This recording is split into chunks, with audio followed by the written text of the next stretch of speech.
Com a palavra, a vereadora Denise Pessoa. Senhor presidente, eu gostaria de compartilhar uma apresentação que eu fiz sobre o histórico da praça. Termina. Se a assessoria permitir. Ainda não. Bom, o projeto, eu já tinha solicitado para o Denner. Deixa eu ver. Bom, o projeto que eu apresentei, né, ele trata da importância da Praça Dante Alighieri, né? Esse projeto, ele veio na esteira daquele debate em função da possível reforma que ocorreria lá em 2019, ainda no governo Daniel Guerra, em que foram apresentadas várias alterações importantes da praça e que foram bastante questionadas, né, tanto pelos representantes do Conselho de Patrimônio Histórico, mas em função de que havia também algumas representações ali do governo, acabou se desconsiderando esses apontamentos, né, do COMPAC.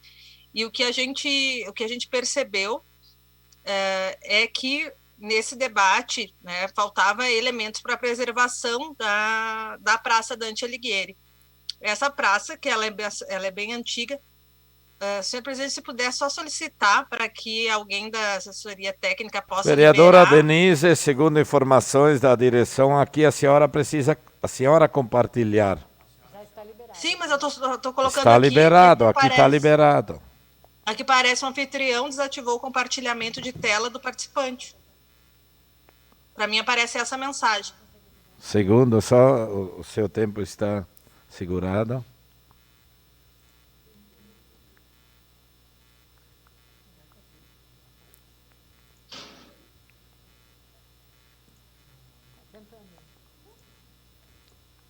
Agora sim.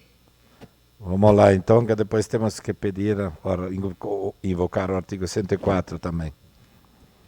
Tá, aqui. Então, a Praça Dante Alighieri, né, é a praça, uma das praças mais antigas da nossa cidade. E aqui eu vou apresentar um pouquinho, então, o histórico dela. Deixa eu estar indo. O seu primeiro nome, então, foi Praça 5 de Janeiro. Pouco tempo depois de sua criação, mesmo não tendo o visual clássico de uma praça, o local concentrou a realização de feiras e festas dos colonos. O quarteirão da praça serviu como ponto de negócio entre os tropeiros que passavam pela cidade levando as suas mercadorias de uma região a outra. Em 1980, nesse período, a praça começou a ser remodelada. Caxias tinha se tornado um município. Nessa remodelação, um muro de pedra intercalado por moirões de alvenaria e cercado com ripas foi construído, fazendo a divisa da praça com a Rua Grande, entre as esquinas da Doutor Montauri até a Marquês do Herval. Em 1985, foi proposta a inserção de 4 pequenos quiosques que fizeram da praça um novo ponto de comércio e encontro entre os moradores. A praça era sempre um ponto de encontro, um espaço para o ócio.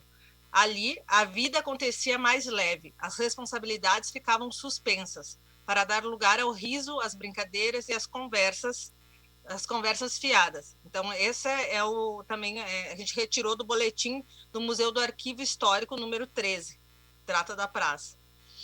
1910, acho que só uma correção, lá anteriormente era 1800, né? Agora que é 1900. 1910, nesse período, iniciou-se a primeira obra de nivelamento da praça. O muro de pedra também passou por uma remodelação. O acesso principal da praça era feito pela Júlio de Castilho, por meio de uma escada. De acordo com o boletim do Museu do Arquivo Histórico 13, foi nessa época que a praça assumiu sua natureza de área pública da cidade. Nessa mesma época, um coreto foi construído no centro do quarteirão, próprio para apresentação de bandas, mas também para realização de comícios.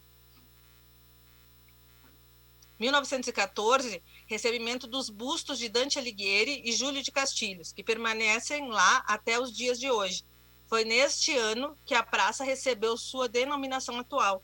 Neste período também eram exibidos, senhor presidente, uma declaração de líder. Questão de ordem, senhor presidente. Antes, ao adiantar da hora... Vereadora Denise, é uma questão de ordem, então antes de autorizar a declaração de líderes, precisamos atender à questão de ordem. Vereador Fiuza. Adiantar da hora, né, o artigo 104. Em votação, o artigo 104 para prorrogação da sessão até o final da ordem do dia. Em votação, passamos ao registro dos votos no terminal eletrônico e passamos a chamar os colegas que estão acompanhando remotamente. Como vota vereador Xuxa?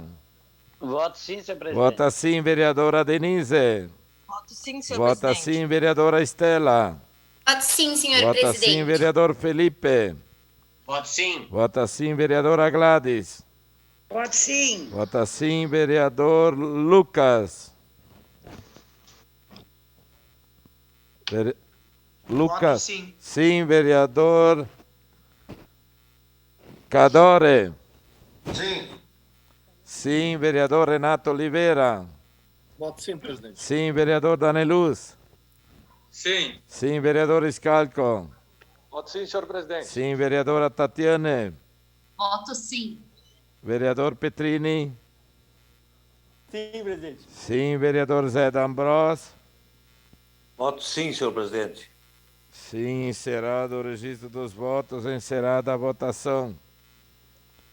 Aprovada por unanimidade a prorrogação da sessão até o final da ordem do dia.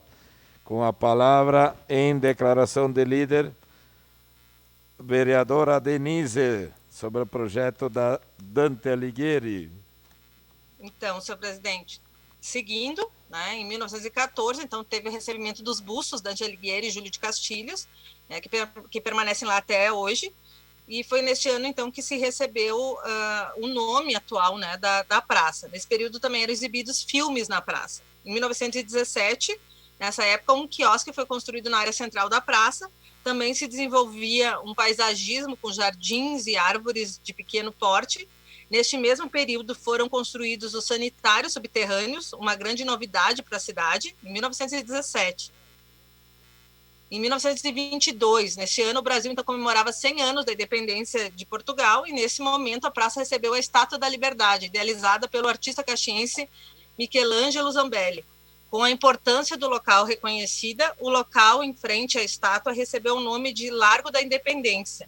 1924 foi nesse período em que, devido a um desejo de remodelar o paisagismo da praça, o nivelamento total do local foi iniciado, assim como a demolição do muro que a cercava. O Largo da Independência ficou reconhecido como um espaço preferencial para a realização de manifestações cívicas. Em 1930, a praça foi aplanada, antigas árvores foram retiradas do local e o chafariz central foi instalado. Os caminhos para a circulação de pedestres começaram a ser planejados. Árvores típicas da região foram plantadas. No chafariz foi instalado a bomba hidráulica que jorrava vinho. Em 1940, o calçamento da praça, feito em estilo português. Então, uma citação do Roberto Filippini, né? Os desejos dos cachos de uva e as folhas de parreira, mantidos até hoje, foram feitos com arame fixado diretamente no piso e preenchido com pequenas pedras basálticas de 3 cores. As pedras de coloração avermelhada, de difícil localização, foram encontradas somente em Vila Seca, na época, distrito de São Francisco de Paula. Então, outros momentos, né, no final da década de 1940, passou a se chamar Praça Rui Barbosa. Em 1958, recebeu o busto em homenagem a Duque de Caxias. Na década de 70, teve a nova intervenção no chafariz, assim como sua ampliação para Júlio de Castilho, formando o calçadão, que permaneceu até 2003. E no ano de 80, recebeu novas homenagens, como o marco simbólico da demarcação topográfica inicial da colônia, com a Rosa dos Ventos e a araucária homenageada em reconhecimento à espécie nativa. A gente tem também, além dessa questão histórica e arquitetônica, a gente tem esse valor que ele é simbólico, né, da Praça Dante, que ocorrem vários eventos, como a Feira do Livro, né, a Parada Livre, eventos de Natal, a Bênção dos Capuchinhos, né, a gente teve, inclusive, manifestações de diversas, né, ideologias distintas, então sempre a praça é o espaço, né, de voz da população caxiense. E aqui, então, a gente utilizou algumas referências, né, para trazer essa questão histórica da praça, e eu queria também compartilhar com os colegas, né, um documento que eu recebi ontem, ainda por e-mail do Ministério Público, por parte da doutora Janaína De Carli, em que ela apresenta o parecer técnico, né, que foi realizado na ocasião do debate sobre a questão da preservação da Praça Dante, lá naquele debate de 2019, que foi realizado pelo arquiteto André Hauer, né, que é arquiteto urbanista do Ministério Público, que fez um parecer técnico referente à praça, para que a gente tenha, né, mais consistência na decisão, porque a gente vai votar realmente a parecer de mérito, né, da importância da praça. Então, aqui a gente tem o dado do parecer técnico, né, entre as informações que são trazidas aqui, né, é colocado, então, um breve histórico, que foi entre 1928 e 1937, que o espaço deu o seu grande salto em termos de infraestrutura, ocasião na qual mereceu efetivo projeto urbanístico, cujo traçado das vias internas, o formato dos canteiros e contorno do chafariz restam idênticos até hoje.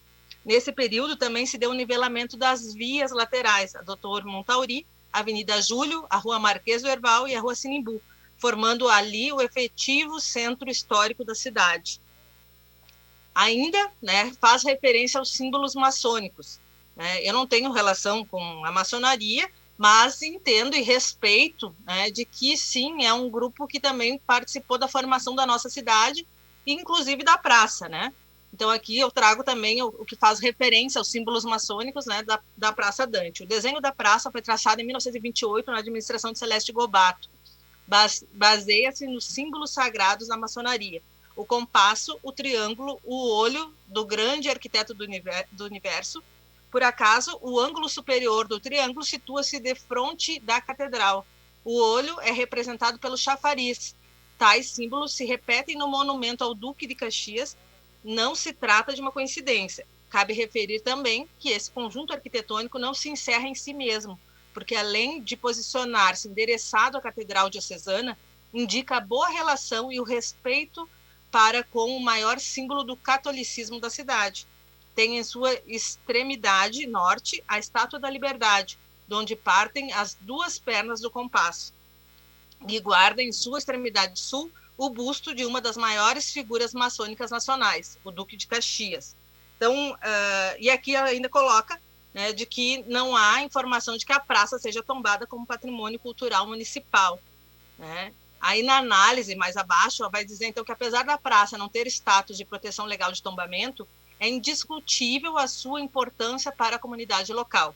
Basta ver os debates ocorridos no Conselho de Patrimônio Cultural, em um livro publicado, então, pela Fundação Universidade de Caxias do Sul, de autoria dos arquitetos o Schumacher, né, Evaldo Schumacher, a Ana Elísia Costa e Sandra Varela, com o título Guia Didático da Arquitetura de Caxias do Sul, são elencados e comentados apenas 17 bens. O primeiro abordado é justamente a Praça Dante Alighieri, para a qual se dedica várias páginas e fotos históricas. Afinal, não é a proteção legal que dá importância ao bem, mas o contrário. Enfim, indiscutível a alta relevância deste bem portador de valores históricos e culturais e arquitetônicos. E aqui, né, complementar ao item anterior, há a preocupação de deturpação da simbologia que a praça tem em relação à maçonaria. É bastante evidente que o projeto da praça de 35 tem esse diferencial de valorizar símbolos da maçonaria conforme descrito, né, na ação popular. Veja-se que praticamente todas as praças similares existentes no estado têm um desenho que lembra a bandeira do Reino Unido. A quadra atravessada por um X e uma cruz, com um ponto focal exatamente no centro, em perfeita simetria. Já a Praça Dante Alighieri foge desse padrão.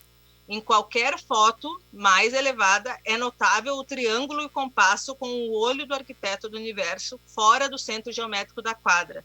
Portanto, este é mais um diferencial da praça, que a distingue de qualquer outra e a torna mais valiosa ainda enquanto bem portador de valor cultural. Nesse sentido, qualquer intervenção que venha prejudicar esse desenho original deve ser muito bem avaliada. E aí, como sugestão, no final do documento do MP, ele diz, sugere-se que os projetistas, né, deem maior importância às indicações do COMPAC, e no ponto 5.2 ele diz, a fim de uma proteção mais substancial e de longo prazo, a Praça Dante Alighieri sugere-se que seja estudada a conveniência de que ela seja tombada como patrimônio cultural municipal. Para tanto, se faz necessária uma pesquisa histórica aprofundada e consistente, e a discriminação de quais elementos da praça deverão ser preservados, tomando a cautela de não exceder o razoável, vide questão de substituir lâmpada comum por LED, por exemplo. Então, aqui nesse documento, né, do MP, então quero agradecer a doutora Janaína, né, que disponibilizou esse documento para nós, né, no sentido de apoiar essa proposta, de que a gente torne a Praça Dante realmente um patrimônio histórico, mas um patrimônio imaterial, né, porque ela tem uma importância para a nossa história, né, para a nossa cultura. Ela constitui parte, acho, sentimental e da vida de praticamente todos os caxienses, né? De alguma forma ou de outra, passa pela praça nas nossas vidas. Então, quero pedir apoio para os vereadores para que a gente aprove esse projeto. Essa palavra, senhor presidente.